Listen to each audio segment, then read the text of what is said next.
Hello friend, welcome to once study. तो आज का आप लोगों के सामने जो प्रश्न है वो लाभ, हानि एवं बट्टा से है। तो आइए हम लोग प्रश्न की तरफ चलते हैं। तो पहला प्रश्न दिया हुआ है जो कीर्तिका कीर्तिका ने एक कीर्तिका ने एक फ्लैट 11 लाख रुपया में खरीदा। कीर्तिका जो है एक फ्लैट 11 लाख रुपया में खरीदा और उसे 25 लाख रुपया में बेच दिया तो उसे कितना लाभ हुआ। तो कीर्तिका जो एक फ्लैट 11 लाख रुपया में खरीदती है और उसे 25 लाख रुपया में बेच देती है तो उसे कितना लाभ हुआ। आज हम लोग वही निकालेंगे। तो आइए हम लोग इसे हल करते हैं। तो फ्रेंड, हम लोग किसी सवाल को बनाने के लिए पहले हल का प्रयोग करते हैं। तो आइए हम लोग इसे हल लिख लेते हैं। जी, कीर्तिका ने एक फ्लैट 11 लाख रुपया में खरीदा तो हम लिखेंगे फ्लैट का क्रय मूल्य। फ्लैट का क्रय मूल्य हो जाएगा 11 लाख रुपया। फ्लैट का क्रय मूल्य कितना हो जाएगा? 11 लाख रुपया। अब हम लोग लिखेंगे फ्लैट का विक्रय मूल्य। देखिए, फ्लैट का विक्रय मूल्य दिया हुआ है 25 लाख रुपया। हम अब लिख लेंगे फ्लैट का विक्रय मूल्य। तो फ्लैट का विक्रय मूल्य दिया हुआ है 25 लाख रुपया। तो हम लिख लेंगे 25 लाख रुपया। 1 2 3 4 5 हो गया 25 लाख रुपया। फ्लैट का क्रय मूल्य और फ्लैट का विक्रय मूल्य दिया हुआ है। तो देखिए इसमें फ्लैट खरीदता कितना हमें 11 लाख रुपया में, बेचता कितना है 25 लाख रुपया में। ज़्यादा में बिका है, इसका मतलब हमें लाभ हुआ है। हमें क्या हुआ है? लाभ हुआ है। तो हम लोग क्या लाभ निकाल देंगे। आइए हम लोग इसलिए हम लोग लाभ निकाल देंगे। लाभ बराबर होता है विक्रय मूल्य माइनस क्रय मूल्य। तो हम लोग लिख देंगे विक्रय मूल्य यानी कि फ्लैट का विक्रय मूल्य माइनस फ्लैट का क्रय मूल्य। तो देखिए, फ्लैट का विक्रय मूल्य कितना दिया हुआ है? देखिए, फ्लैट का विक्रय मूल्य कितना दिया हुआ है? 25 लाख रुपये। कितना? 25 लाख रुपया। अब देखिए, फ्लैट का क्रय मूल्य कितना? 11 लाख रुपया।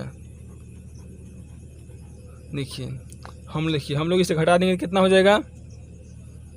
देखिए, इसे घटाने में कितना हो जाएगा? 14 लाख रुपये। कितना? 14 लाख रुपया। 3 4 5 कितना हो गया? 14 लाख रुपया। क्या निकल गया? लाभ। फ्लैट का कितना हुआ लाभ बेचने में? 14 लाख रुपया। देखिए, फ्लैट का क्रय मूल्य कितना हो गया? 11 लाख रुपया। फ्लैट का विक्रय मूल्य हो गया 25 लाख रुपया। इसलिए हम लोग लाभ निकालेंगे तो लाभ होगा विक्रय मूल्य माइनस क्रय मूल्य। तो विक्रय मूल्य दिया 25 लाख रुपया। 25 लाख में से हम लोग क्रय मूल्य 11 लाख हटा देंगे तो हम लोग को लाभ निकलेगा कितना? 14 लाख रुपया। 14 लाख रुपया ये हमारा राइट आंसर हो जाएगा। तो आइए हम लोग देखते हैं हम दूसरा सवाल। तो देखिए फ्रेंड, दूसरा प्रश्न दिया हुआ है एक वाशिंग मशीन को 9,600 रुपया में खरीद कर 8,800 रुपया में बेच दिया गया। एक वाशिंग मशीन था, उसको 9,600 रुपया में खरीद कर 8,800 रुपया में बेच दिया। मशीन पर कितना लाभ या हानि हुआ? मशीन पर कितना लाभ हुई या हानि हुई हम लोग को वो बताना है। तो आइए हम लोग इसे हल करते हैं। देखिए, मशीन का क्रय मूल्य कितना हो जाएगा? 9,600 रुपया। तो हम लोग लिख लेंगे मशीन का क्रय मूल्य। मशीन का क्रय मूल्य कितना दिया हुआ है? 9,600 रुपया। तो हम लिख लेंगे मशीन का क्रय मूल्य बराबर 9,600 रुपया। उसके बाद दिया हुआ है मशीन का विक्रय मूल्य कितना? 8,800 रुपया। तो हम लिख लेंगे मशीन का विक्रय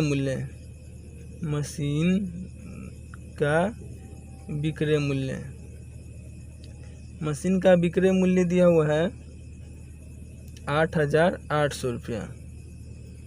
8,800 रुपया। देखिए, मशीन खरीदा कितने में? 9,600 में। बेच कितना में दिया? 8,800 में। इसका मतलब है कि हमें हानि होता है। क्या होता है? हमें हानि होता है। इसका मतलब यानी हम लोग कोई सामान को 9,600 रुपया में खरीदेंगे और 8,800 में तो क्या होगा? हानि होगा। इसलिए हम लोग हानि निकालेंगे, कितना हानि हुआ। देखिए, इसलिए हम लोग निकाल देंगे हानि। तो हानि बराबर क्या होता है? हानि बराबर होता है क्रय मूल्य माइनस विक्रय मूल्य।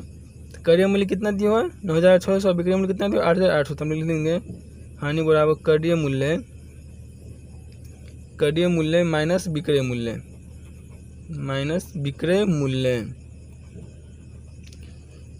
देखिए आप देखिए कितना क्रय मूल्य कितना दिया है 9600 रुपया, 9600 रुपया, और विक्रय मूल्य कितना दिया हुआ 8800 रुपया।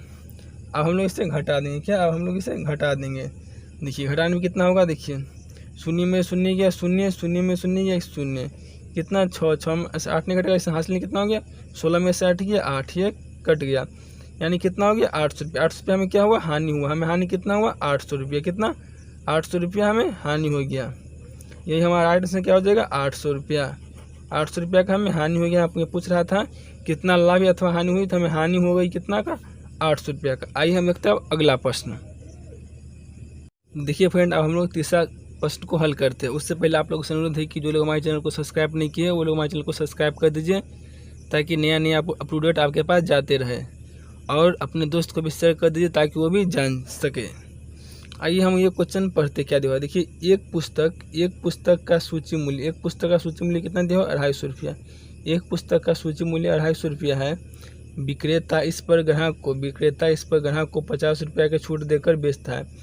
विक्रेता इस पर ग्राहक को कितना देता है छूट, 50 रुपया की छूट देता है, देकर बेचता है। तो पुस्तक का विक्रय मूल्य निकालना है। पुस्तक का विक्रय मूल्य क्या होगा, यही निकालना है। आइए हम लोग इसे हल करते हैं।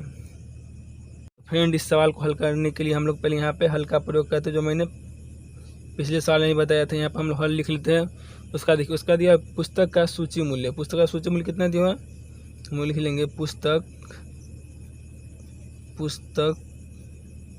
का सूची मूल्य। देखिए पुस्तक का सूची मूल्य दिया हुआ है 250 रुपया। पुस्तक का सूची मूल्य दिया है 250 रुपया, यानी 250 रुपया दिया हुआ है।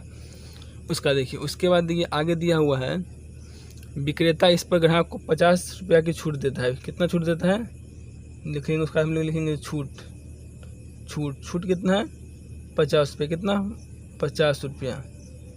अब हम लोग इसका क्या निकालेंगे विक्रय मूल्य। क्या निकालेंगे हम लोग, इसका क्या निकालना है विक्रय मूल्य। क्या निकालना है विक्रय मूल्य। आइए हम लोग इसका विक्रय मूल्य निकालते हैं। तो विक्रय मूल्य इसका निकालने के लिए हम लोग लिख लेंगे पहले विक्रय मूल्य। क्या विक्रय मूल्य हो जाएगा, क्या विक्रय मूल्य हो जाएगा पुस्तक की सूची मूल्य। क्या पुस्तक की सूची मूल्य माइनस छूट। पुस्तक की सूची मूल्य माइनस छूट। पुस्तक की सूची मूल्य दिया हुआ है 250 रुपया। पुस्तक की सूची मूल्य कितना दिया है 250 रुपया। छूट कितना दिया है 50 रुपया। हम लोग इसे घटा देंगे, कितना हो जाएगा 200 रुपया। कितना हो जाएगा 200 रुपया। यही 200 रुपया जो है क्या हो गया हमारा विक्रय मूल्य निकल गया। यही विक्रय मूल्य जो निकला था, यही विक्रय मूल्य हमारा 200 रुपया निकल गया। तो यही हमारा राइट आंसर हो जाएगा। क्या हो जाएगा राइट, हमारा यही आंसर हो जाएगा।